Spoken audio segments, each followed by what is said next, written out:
Brian Falls, you're welcome. I've got it on tape. Oh, don't take the bypass of the bypass.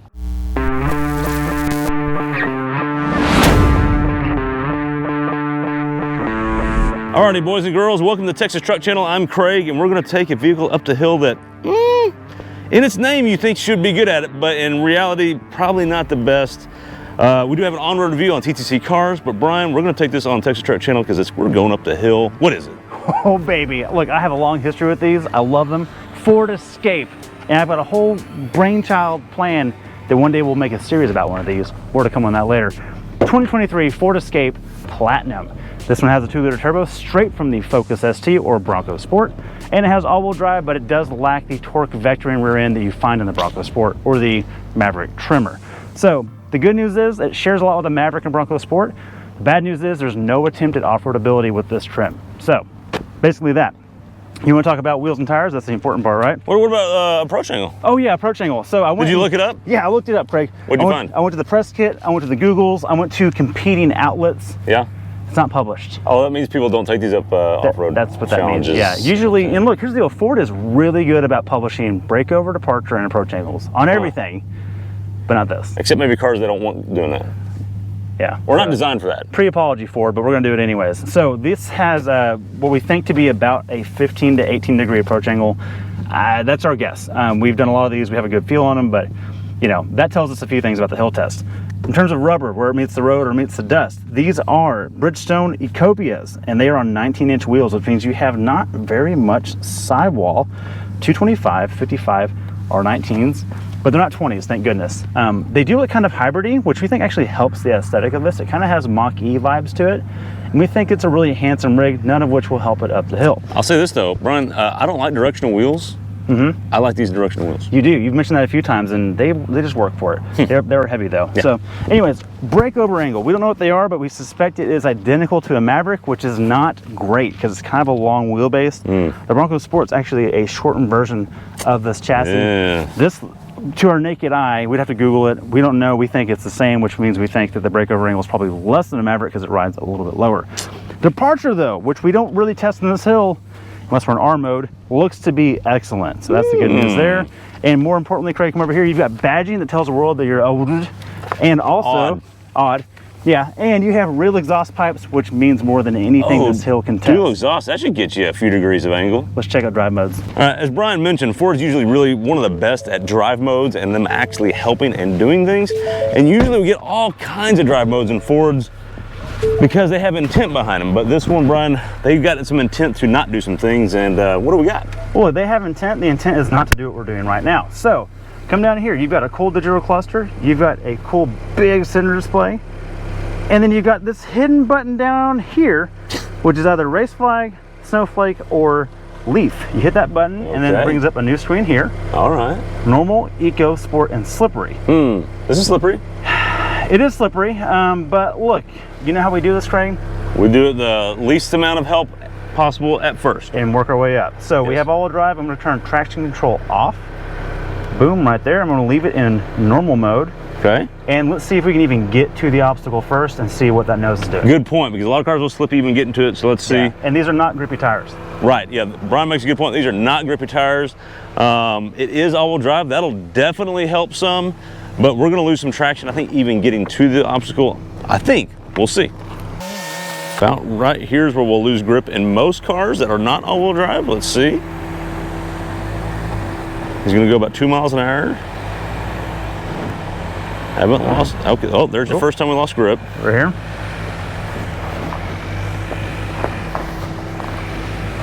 Not bad, all-wheel drive system seems to be working pretty good, actually. I'm gonna walk him up here. And now we're starting to lose some grip because we're getting some soft stuff.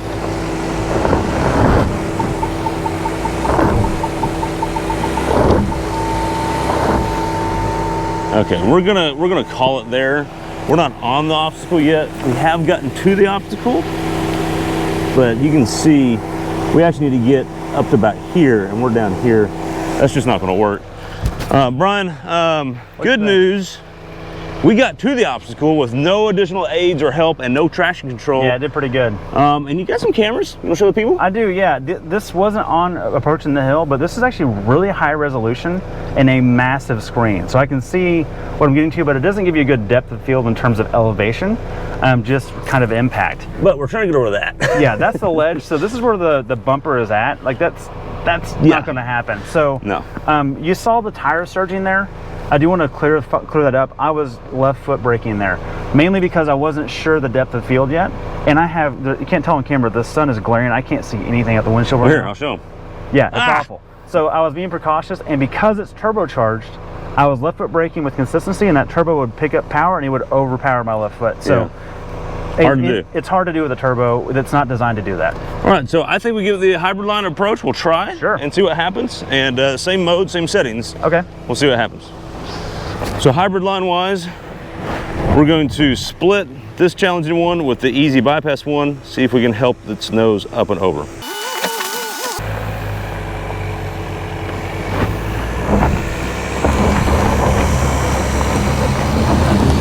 We've got the wheels slipping there. Make sure the approach is good. Trying to watch it. Oh, it might be enough. And we're kind of, okay, stop. Okay, so what's happened here, Brian, is we got quite the wheel and tire in the air, and what's the good news is without the mode you got up and to it. It was still working real hard. But Brian, it's gotten softer as we've taken more and more vehicles up this, so you've kind of plowed into it. Okay. And so to go any further, you're going to have to push that bumper past it, and it's just not going to work. And this is about the best angle you can get. So what about R mode? R mode might work on this going on the hybrid. Do you want to try that? I do want to try that. Okay. We will cut this if it doesn't work. Okay. So what we're going to do here now is there's a mode we didn't mention, and you may have seen one of our other videos, the Kia Soul. Go check that out if you haven't already seen it. We're going to try this in R mode. R mode, what it is you basically turn the vehicle around and you put the gear selector in R for reverse or R mode. It's going to give you a great camera, rear-wheel drive, rear-wheel drive biased, all-wheel drive system, weight in the back, and a better approach angle. This might work. Let's see. The only thing we have to watch is those exhaust pipes. They look great, but they might dig in. I'm going to be here to make sure they don't.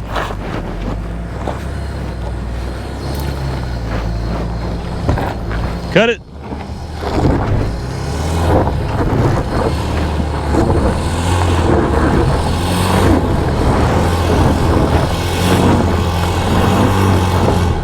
Okay, let's stop there. Hang on. Let's not reset. Let's not reset. Okay. So Brian, that was auto mode or normal mode without traction control, right? Normal without traction, correct. Okay. I'm trying to get this screen to go off. Here we go. We did get further.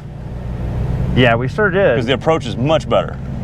It is much better, and it flat out does not want to give me a drive mode screen now because it's very nervous about our situation. Okay, but you're going to make it happen. Okay, we're going to go to slippery. Slippery, that puts traction control on. Oh, washer fluid level low. That might affect us. That might affect us. Be an issue.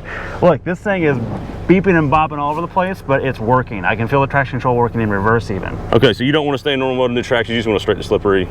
No, we can try that. Let's try that. And traction's on now. Okay, normal mode, traction control on. Let's see if we can get past this little obstacle. You got... How's the rear approach working? Rear approach so far, we're good. I was worried about the exhaust pipes, but you're good right now. The passenger rear wheel is in the air.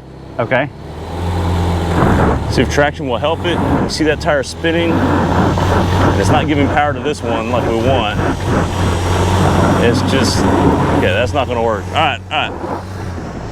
So now let's try slippery. Okay. See if slippery will help us modulate some of this a little bit better and send some power to the right spot.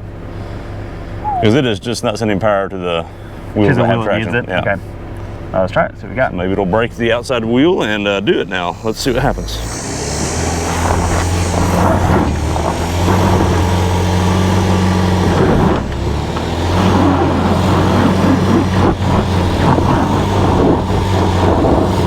Okay, all right. No dice? So no, and now what's happening is what we're doing is we're digging a pretty good thing for it to rip our front nose off. Oh, can we get out now? So our departure, no, you're gonna be fine. Just come down slow. Okay. So I think we're gonna have to do back to D mode, which is not what it sounds like, on the bypass. In normal and see what happens. I am convinced, though, of the record state, if we were in an emergency Instagram campsite situation, This would make it up there with momentum and a reset on the line. But we're trying to, right, exactly. But it's a press car. We really can't destroy them. So just come down know nice and easy. In emergencies, anything can make it up. Yeah, you're good now. Woo-hoo. You got it. Okay, Brian, we're going to try the bypass line, which means we're going to put it back in just normal, no traction, and see what happens? Yep. Okay, you ready? We're staging for 2 miles per hour and see if we can maintain it or not. Okay, we'll see. There's still a good test because it's still a steep angle, a lot of loose grip. Let's see what happens. Yeah, this line is actually looser than the other side is. This is pretty steep. You can see I'm level with horizon. That's a pretty steep approach there. Right front some spinning. grip on the right front, yep. I can feel it moving power around.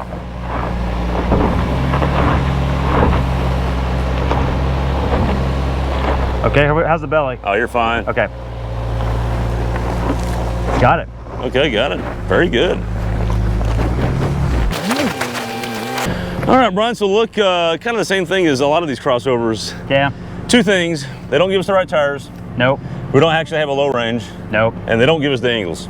But you can get a Bronco Sport that gives you the right tires and the angles, and it is more than sufficient for this hill. Absolutely. Even the main line, well, actually, we haven't run on the main line, have we? No, we haven't. We'll stay tuned for that. We'll get that figured out. Speaking of staying tuned, be sure to subscribe and like. That's how we keep making these. We will take anything up here. We're not afraid. We'll do it. We'll try our mode. As long as the brands don't nix us like some have, actually. Some off-road legendary brands have actually done that. Yeah. Put that in the comments, too. We'll show them. Thanks for watching. We'll see you in the next one. Take care.